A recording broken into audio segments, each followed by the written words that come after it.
අන්නහසයෝ සුබ දවසක් සියලු දෙනාටම. හරි මං අද වීඩියෝ එකෙන් ඔයාලත් එක්ක කතා කරන්න බලාපොරොත්තු වෙන්නේ කොරියානු භාෂාවේ එන උච්චාරණ නීති. පරම් කියුජික් ගැන තමයි කතා කරන්න බලාපොරොත්තු වෙන්නේ. හරි එතකොට අපි කොරියානු භාෂාවේ වචන කියවනකොට සමහර වචන තියෙනවා අපි ඒක ලියලා තියෙන විදිහට නෙමෙයි අපිට ඒ වචනේ උච්චාරණය ඇහෙන්නේ වචනේ කියවන්නේ අපි ලියලා තියෙන විදිහට නෙමෙයි. එතකොට අපි කොරියානු භාෂාවේ වචන කියවනකොට දැනගෙන ඉන්න ඕනේ අත්‍යවශ්‍ය වැදගත් වෙන උච්චාරණ නීති කීපයක් තියෙනවා. එතකොට මේ උච්චාරණ නීති ගැන තමයි මම ඔයාලත් එක්ක කතා කරන්න බලාපොරොත්තු වෙන්නේ. හරි එතකොට අපි මුලින්ම පළවෙනි උච්චාරණ නීතිය ගැන බලමු. අපි මුලින්ම ඉගෙන ගන්න උච්චාරණ නීතිය ඔයාලට මතක ඇති අපි කොරියානු භාෂාවේ ව්‍යංජන ඉගෙන ගන්නකොට මූලික ව්‍යංජන ඉගෙන ගද්දී මූලික ව්‍යංජන 14 ඇතුළේ ඔයාලට තිබ්බා ශබ්ද දෙකක් තියෙන. එහෙම නැත්නම් උච්චාරණ දෙකක් තියෙන ව්‍යංජන අකුරු පහක් අපිට හම්බ වෙනවා. එතකොට මොනවද ඒ ව්‍යංජන අකුරු පහ? ක, ත, ල, ප, ච. එතකොට ඔයාලට මතක ඇති කයන්න නම් ශබ්ද වුණා මොකේද? කයන්න අපි ශබ්ද කරේ මොකේද? කයන්න ගයන්නට. තයන්න නම් දයන්නට. ලයන්න රයන්නට. ඊට පස්සේ පයන්න බයන්නට ශබ්ද වෙනවා. චයන්න ජයන්නට තමයි ශබ්ද වෙන්නේ. එතකොට මේ විදිහට ව්‍යංජන අකුරු ඉගෙන ගන්නකොට අපිට උච්චාරණ දෙකක් තියෙන ව්‍යංජන අකුරු, ශබ්ද දෙකක් තියෙන ව්‍යංජන අකුරු පහක් හම් වෙනවා. හරි එතකොට අපි මුලින්ම ඉගෙන ගන්න ඕනේ මේ ව්‍යංජන අකුරු පහ මොනවා හරි යම් කොරියන් වචනයක තියෙනකොට අපි තාම දන්නේ නැහැ අපි කයන්නට කියන්න ඕනේ කොයි වෙලාවටද අපි මේක ගයන්නට උච්චබ්ද කරන්නේ කොයි අවස්ථාවේද කියන එක අපි මුලින්ම ඉගෙනගෙන ඉන්න ඕනේ. හරි එතකොට අපි මුලින්ම ඉගෙන ගන්න උච්චාරණ නීතිය තමයි මේ උච්චාරණ දෙකක් සහිත ව්‍යංජනයක් යම් කිසි කොරියන් වචනයක යෙදුණු පසු ශබ්ද කරන ආකාරය තමයි අපි මුලින්ම ඉගෙන ගන්නෙ. හරි එතකොට උච්චාරණ දෙකක් තියෙන ව්‍යංජන අකුරු පහ යම් කොරියන් වචනයක තිබුණාම ශබ්ද කරන ආකාරය ගැන තමයි අපි මුලින්ම ඉගෙන ගන්නෙ. හරි එතකොට මේ ව්‍යංජන අකුරු පහ දැන් ඔයාලට මතක ඇති ක, ත, ල, ප, ච. එතකොට කයන්න ගයන්නට, තයන්න දයන්නට, ලයන්න රයන්නට, පයන්න බයන්නට, ඊට පස්සේ චයන්න ජයන්නට ওই විදිහට ශබ්ද වෙනවා. එතකොට මෙන්න මේ මූලික ව්‍යංජන පහ ඕනෙම කොරියන් වචනයක දැන් කොරියන් වචන ගත්තාම තනි අකුර වචන තියෙන ඊට පස්සේ අකුරු 2 3 4 ওই විදිහට අකුරු කීපයක වචන තියෙනවා. එතකොට ඕනෙම කොරියන් වචනයක මෙන්න මේ මූලික ව්‍යංජන පහ ඕනෙම කොරියන් වචනයක පටන් ගන්න අකුර. ඒ කියන්නේ පටන් ගන්න අකුර කියන්නේ මොකද්ද? වචනයක් පටන් ගන්න අකුර. පළවෙනි අකුර විදිහට යෙදුනොත් අපි ශබ්ද කරන්න ඕනේ මොන උච්චාරණයද? පළමු උච්චාරණයට තමයි ශබ්ද කරන්න ඕනේ. හරි එතකොට මේක කෙටියෙන් ඔයාලට මතක තියාගන්න පුළුවන් මෙන්න මේ මූලික ව්‍යංජන පහ ඕනෙම කොරියන් වචනයක මෙන්න මේ මූලික ව්‍යංජන පහ ඕනෙම කොරියන් වචනයක පටන් ගන්න අකුර. එහෙම නැත්නම් පළවෙනි අකුර විදිහට යෙදුනොත් අපි ශබ්ද කරන්න ඕනේ මොකේදද? මෙන්න මේ තියෙන පළවෙනි උච්චාරණයට තමයි ශබ්ද කරන්න ඕනේ. ඒ කියන්නේ කයන්න නම් අපි මුල තිබ්බොත් කියන්නේ කයන්නටම තමයි ශබ්ද කරන්නේ. එතකොට තයන්න නම් අපි මුල තිබ්බොත් තමයි තයන්නට ශබ්ද කරන්නේ. ඊට පස්සේ ලයන්න ලයන්නට පයන්න පයන්නට චයන්න චයන්නට පළවෙනි අකුර තිබ්බොත් අපි පළමු උච්චාරණයට ශබ්ද කරනවා. හරි එතකොට මේ මෙතන උදාහරණ වචනයක් දීලා තියෙනවා බලන්න. දැන් මේ වචනේ බලපුවම ඔයාලට වෙනවා මේ අකුරු දෙකේ වචනයක් තමයි තියෙන්නේ මෙතන. මේ පළවෙනි අකුර මේ තියෙන්නේ දෙවෙනි අකුර. ওই විදිහට අකුරු දෙකේ වචනයක් තියෙන්නේ. හරි එතකොට මෙතන බලන්න දැන් මුලින්ම තියෙන අකුර කයන්න තියෙන. ඒතර කයන්නට ශබ්ද දෙකක් තියෙනවා. මොනවද ශබ්ද දෙක? ක ග. එතකොට කයන්න නම් ශබ්ද වෙන්නේ මොකේද? ගයන්නට. එතකොට මේ තියෙන්නේ දැන් පළවෙනි අකුරනේ තියෙන්නේ. එතකොට පළවෙනි අකුර තියෙන හින්දා අපි ශබ්ද කරන්න ඕනේ මොන ශබ්දෙටද? පළමු උච්චාරණයට තමයි ශබ්ද කරන්නේ. දැන් ඔයාලට පළමු උච්චාරණය කියන එක මෙතන වගුවේ තිබ්බ මතක ඇති. මේ පළමු උච්චාරණයට තමයි ශබ්ද කරන්න ඕනේ. එතකොට මුල තිබ්බොත් අපි කයන්නටම තමයි ශබ්ද කරන්නේ. එතකොට බලන්න මේ වචනේ කොහොමද කියවෙන්නේ? කයන්නත් එක්ක අයන්න එකතු වුනහම කොහොමද ශබ්ද වෙන්නේ? කා කියලා ශබ්ද වෙන. එතකොට කයන්නත් එක්ක යන්න කා. ඊළඟ කුඩ බලන්න කොහොමද කියන්නේ? සයන්නත් එක්ක යන්න නම් ශබ්ද වෙන්නේ කොහොමද? සූ කියලා. එතකොට මේ වචනේ කියවෙන්නේ කොහොමද? කාසු. කාසු.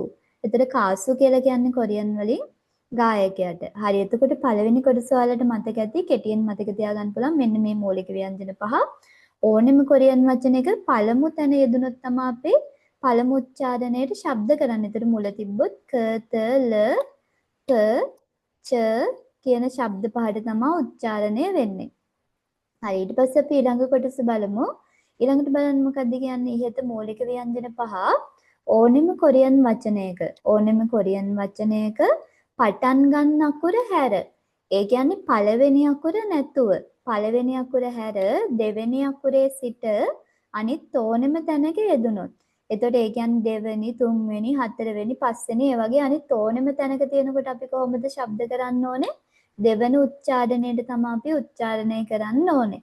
හරි එතකොට මුල තිබ්බොත් පළවෙනි ශබ්දෙට අනිත් ඕනෙම තැනක තිබ්බොත් අපි ශබ්ද කරන්න ඕනේ කොහොමද? දෙවන උච්චාරණයට තමයි ශබ්ද කරන්න ඕනේ. හරි එතකොට මෙතනත් බලන්න උදාහරණ වචනයක් දීලා තියෙනවා. මෙතනත් දැන් අකුරු දෙකේ වචනයක් තියෙන්නේ. අකුරු දෙකේ වචනයක්. එතකොට පළවෙනියට තියෙන අකුර මොකද්ද? ආයන්න. ආ. ඊට පස්සේ බලන්න ඊළඟට තියෙන්නේ කයන්නනේ. එතකොට කයන්න දැන් තියෙන්නේ කීවෙනි තැනද? දෙවෙනි අකුර විදිහට තමයි තියෙන්නේ මෙතන. එතකොට අපි බලන්න ඕනේ මොන ශබ්දෙටද? කයන්නේ අනිත් ශබ්ද මොකක්ද? එතකොට කයන්න නම් ගයන්නටනේ ශබ්ද වෙන්නේ දෙවෙනි තැන තිබ්බොත් එතකොට අපි බලන්න ඕනේ දෙවෙනි ශබ්දෙට. එතකොට දෙවෙනි උච්චාරණයට තමයි ශබ්ද කරන්නේ. එතකොට අපි මෙතන බලන්න ඕනේ ගයන්නත් එක්ක යන්න විදියට තමයි ශබ්ද කරන්නේ. එතකොට ගයන්නත් එක්ක යන්න නම් කොහොමද ශබ්ද වෙන්නේ? ගී කියලා. ගී. එතකොට මේ වචනේ කොහොමද කියවෙන්නේ? ආගී කියලා තමයි උච්චාරණය වෙන්නේ. ආගී. ආගී. ආගී කියලා කියන්නේ දරුවට ආගී. හරි එතකොට දැන් ඔයාලට මතක ඇති මේ කියපු දේ කෙටියෙන් මතක තියාගන්න. මෙතන කටපාඩම් කරන්න ලොකුවට දෙයක් නැහැ. සරලව මතක තියාගන්න මෙන්න මේ මූලික ව්‍යංජන පහ ඕනෙම කොරියන් වචනයක පටන් ගන්න අකුරේ කියන්නේ පළවෙනි අකුර විදියට යෙදුනොත් විතරයි අපි පළමු උච්චාරණයට ශබ්ද කරන්නේ. එතකොට පළවෙනි අකුර නැතුව අනිත් ඕනෙම තැනක තියෙනකොට අපි ශබ්ද කරන්න ඕනේ කොහොමද? දෙවන උච්චාරණයට තමයි ශබ්ද කරන්නේ. කියලා මතක තියාගන්න. හරි. එතකොට අපි ඉස්සරහට තව උච්චාරණ නීති තියෙනවා. දැන් මේක වෙනස් වෙන පොඩි තැන් කීපයක් අපි ක්‍රියාපද එහෙම කියවද්දී වෙනස් වෙන උච්චාරණ නීති තව ඉස්සරහට හම් වෙන. එතකොට මේ මූලික උච්චාරණ නීතිය මතක තියාගන්න. මේක අපිට වචන ලියද්දී කියවද්දී මේ ටික නිතරම දිගටම ඕන වෙන කොටසක්. හරිද? එතකොට මේක අපි තව වචන ටිකක් කියවලා බලමු. මේ වචනේත් බලන්න පහළ තියෙන වචනේ ඔයාලට පේනවා මේකේ අකුරු 4ක් තියෙනවා මේ වචනේ. අකුරු 4ක වචනයක් තියෙන මේ පළවෙනි අකුර, දෙවෙනි අකුර, තුන්වෙනි අකුර, හතරවෙනි අකුර ඔය විදිහට අකුරු 4ක් තියෙනවා. එතකොට බලන්න පළවෙනි අකුර මෙතන පළවෙනියට තියෙන හින්දා අපි මේක බලන්න ඕනේ මොන ශබ්දයටද? කයන්නේ ශබ්දෙට තමයි අපි ශබ්ද කරන්න ඕනේ. පළවෙනි අකුරේ තියෙන හින්දා අපි මේක ශබ්ද කරන්නේ කයන්නම් කයන්නටමයි. එතකොට මේක ශබ්ද වෙන්න ඕනේ කොහොමද? කයන්නත් එක්ක යන්න නම් ශබ්ද වෙන්නේ කොහොමද? කී. ඊට පස්සේ ඊළඟට බලන්න දෙවෙනි අකුර තියෙන්නේ මොකද්ද? තදනේ. එතකොට දෙවෙනි තැන තියෙන හින්දා අපි බලන්න ඕනේ මොන ශබ්දෙටද? දෙවෙනි ශබ්දෙට. එතකොට තයන්න නම් මැද තිබ්බොත් ශබ්ද වෙන්නේ කොහොමද? දයන්නට. එතකොට මෙතන දයන්නත් එක්ක යන්නේ කියලා තමයි බලන්නේ. එතකොට දා. එතකොට කීදා. ඊට පස්සේ මෙතනත් බලන්න ලරනේ. එතකොට අපි බලන්න ඕනේ මොන ශබ්දෙටද? දෙවෙනි ශබ්දෙට. තුන්වෙනි තැනනේ තියෙන්නේ. එතකොට මේ රයන්නත් එක්ක යන්න නම් රි. එතකොට කිදාරි ඊළඟටත් බලන්න ආයෙත් තියෙන්නේ තද. එතකොට හතරවෙනි අකුරනේ. එතකොට ඒත් බලන්න ඕනේ අපි කොහොමද? දෙවෙනි ශබ්දෙට තමයි උච්චාරණය කරන්න ඕනේ. එතකොට දයන්නත් එක්ක යන්න නම් දා. එතකොට බලන්න මේ වචනේ කොහොමද කියවෙන්නේ? කිදාරිදා කියලා තමයි උච්චාරණය වෙන්නේ. කිදාරිදා. හරිද? එතකොට දැන් ඔයාලට මතක ඇති මුල තිබ්බොත් තමයි අපි පළවෙනි ශබ්දෙට උච්චාරණය කරන්නේ. අනිත් ඕනෙම තැනක තියෙනකොට අපි කොහොමද ශබ්ද කරන්න ඕනේ? දෙවන උච්චාරණයට තමයි ශබ්ද කරන්න ඕනේ. හරි තව වචනයක් තියෙනවා පහළ බලන්න මොකද්ද තියෙන්නේ? තාරීමි කියලා තියෙන්නේ. තාරීමි. තාරීමි. එතකොට මෙතනත් බලන්න තයන්න මුල තියෙන හින්දා අපි තයන්නටමයි කියන්නේ. ඊට පස්සේ දෙවෙනි අකුර ලරනේ. එතකොට දෙවෙනි තැන තියෙන හින්දා රයන්නත් එක්ක කියන්න විදිහට තමයි ශබ්ද වෙලා තියෙන්නේ. එතකොට රේ. ඊට පස්සේ මයන්නත් එක්ක කියන්න නම් මි. එතකොට තාරීමි. ඊට පස්සේ ඊළඟ එක බලන්න මොකද්ද තියෙන්නේ? සාදාරි. සාදාරි. එතකොට පළවෙනි අකුර සා ඊට පස්සේ බලන්න මේ තයන්න නම් අපි ශබ්ද කරන්න ඕනේ මොකේදද? දයන්නට. දෙවෙනි තැනනේ තියෙන්නේ. එතකොට දයන්නත් එක්ක යන්න නම් දා. ඊට පස්සේ දයන්නත් එක්ක යන්න නම් රි. එතකොට කොහොමද ශබ්ද වෙන්නේ? සාදාරි කියලා තමයි ඒක උච්චාරණය වෙන්නේ. සාදාරි. හරිද? එතකොට දැන් ඔයාලට මේ උච්චාරණ නීතිය මතක ඇති. හරි පොඩි දෙයක් මතක තියාගන්න තියෙන්නේ. මෙන්න මේ මූලික ව්‍යංජන පහ ඕනෙම කොරියන් වචනයක අපි පළවෙනි තැන තිබ්බොත් තමයි පළවෙනි ශබ්දෙට උච්චාරණය කරන්නේ.